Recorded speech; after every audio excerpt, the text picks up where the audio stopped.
Today I'm going to be working on some old pocket knives. That episode's coming right up.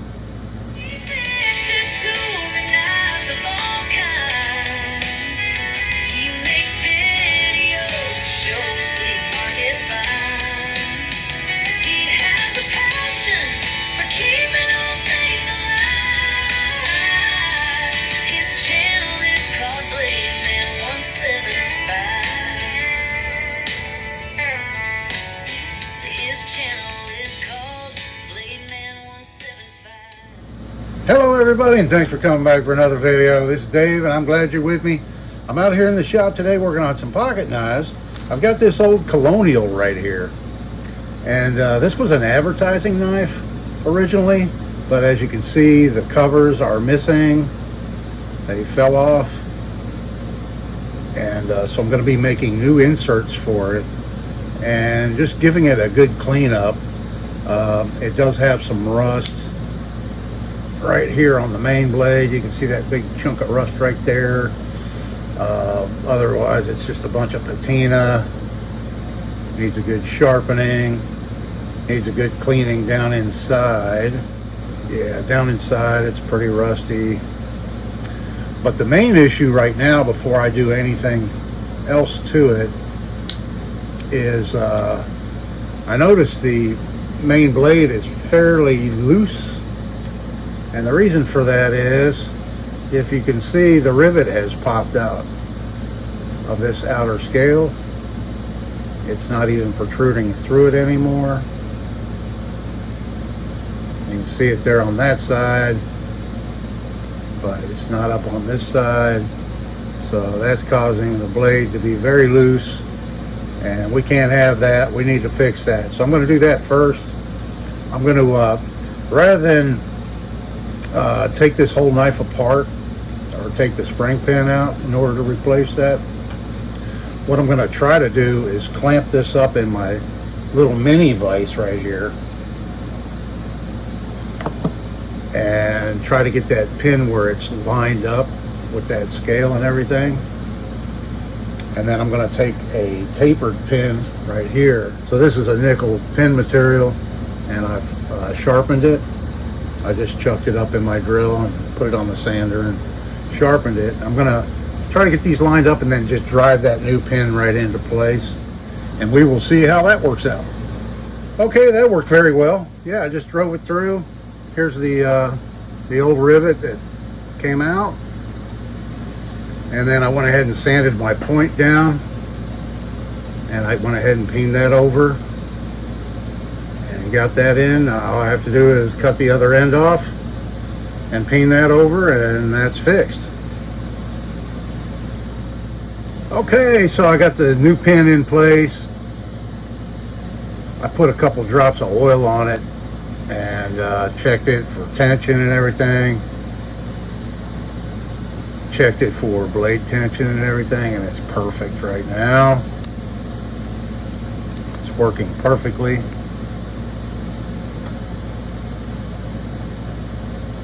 Yeah. So we've got some rust here. These are obviously plated, and we've got a little bit of rust issue right in here, mostly on the inside. That's going to get covered up by the new scales, so I'm not worried about that too much.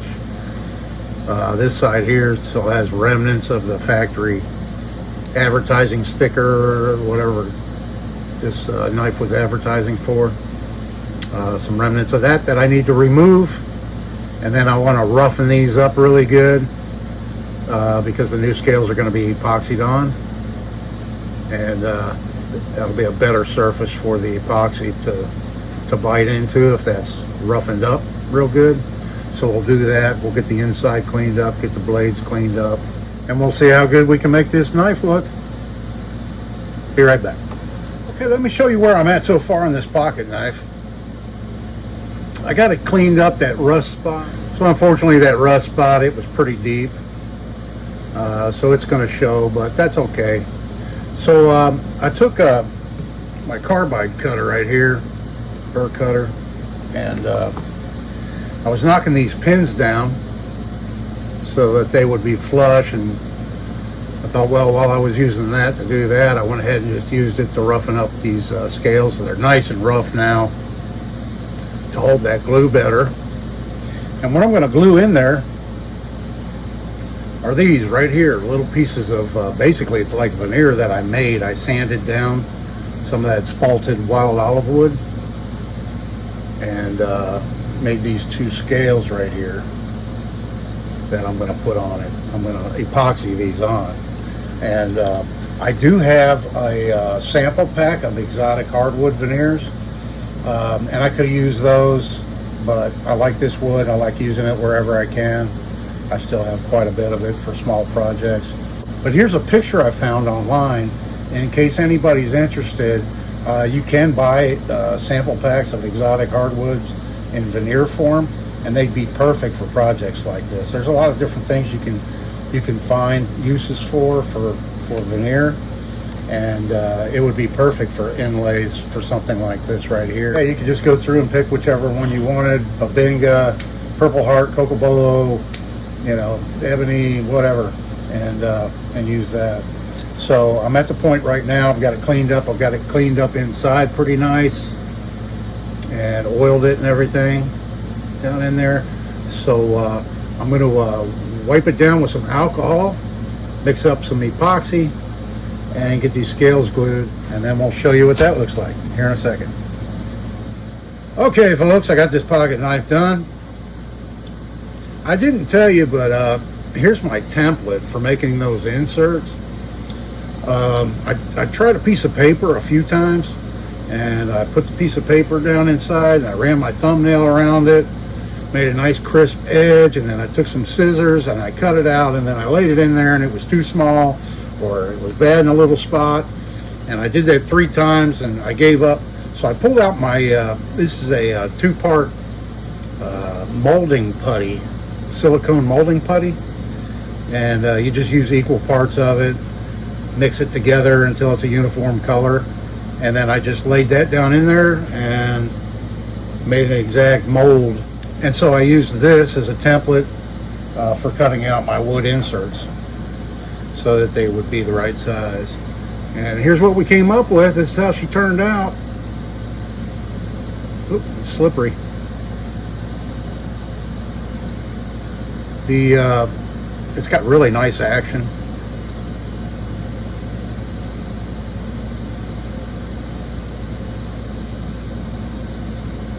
Yeah, it has really nice action.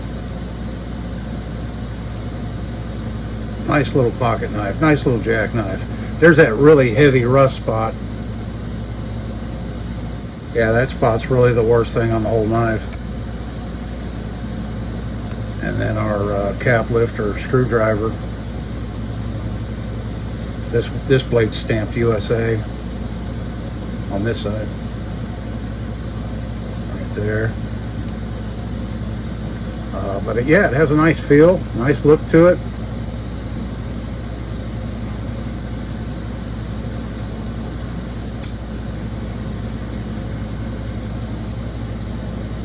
Yeah, I'm happy with it. That was a fun project. A little tedious, you know, getting those to fit right and everything.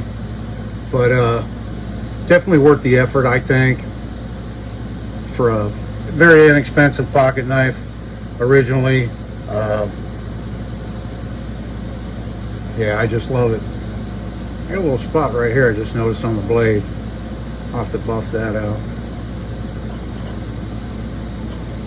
But anyway, there it is. That's how she turned out.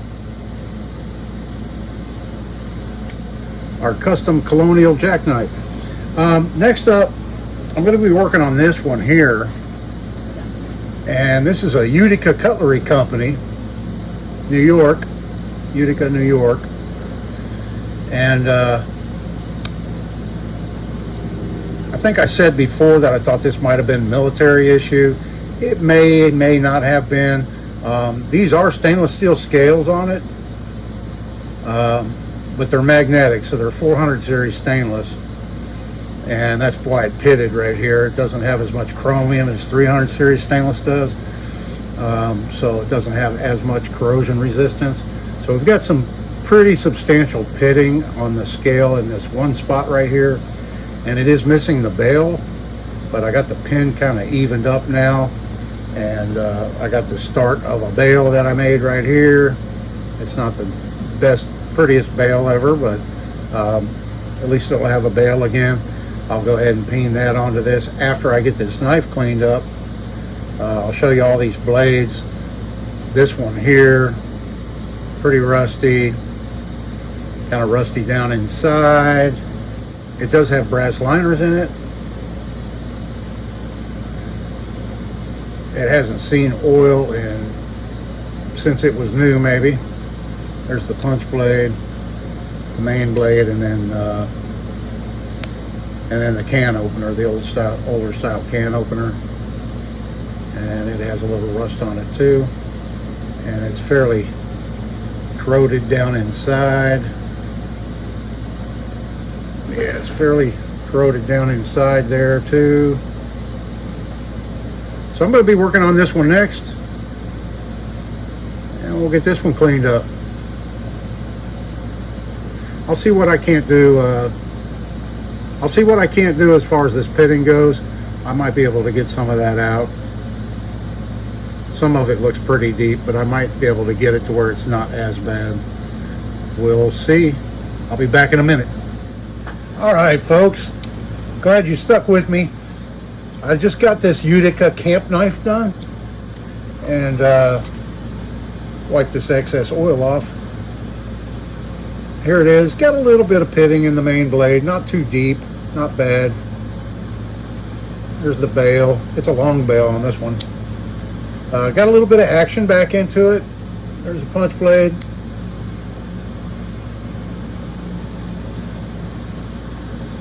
There's that one. There's the cap lifter screwdriver blade. And here's the can opener. Yeah, this is probably a 80 or so year old knife. So I'm going to leave it to look like an 80 or so year old knife, just one that's been taken care of a little better. I managed to get a lot of the pitting out, and then the pitting I couldn't get out was dark black specks. So I filled it in with some silver paint, and it's stuck in the deeper ones. You can kind of see it there, the silver paint. I'll show you what I used. Where is it? I use this right here. That's a silver coat pen pencil, and that's what I used to fill in those little divots from the corrosion. And so it doesn't stand out as much now as it did originally. And there we have it. So I'll leave it there. I'm going to call it for the day. I'm going to try to get this video edited and out this afternoon for y'all. So let me know what you think of how it turned out. Leave me a comment. I appreciate it. Do me a favor and hit that like button. That really helps out my channel. I neglected to inform you in the last video. I showed where I put this piece on here on this old hickory butcher knife.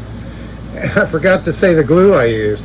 It's Titebond 3. This is my go-to wood glue. It dries pretty fast, and it's waterproof, and it works really well.